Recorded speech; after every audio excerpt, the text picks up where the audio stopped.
সাময়িক একটা ব্যবস্থা নিলেই এখানে এর কোনো সমাধান খুঁজে পাওয়া যাবে না।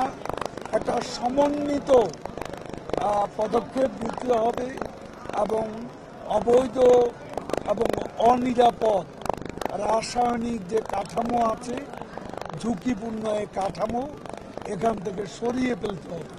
চকবাজার এলাকা এবং আশেপাশে যে এলাকাগুলো আজকে অবৈধ রাসায়নিক গোডাউন গড়ে উঠেছে হাজার হাজার, এগুলো অপসারণ করতেই হবে।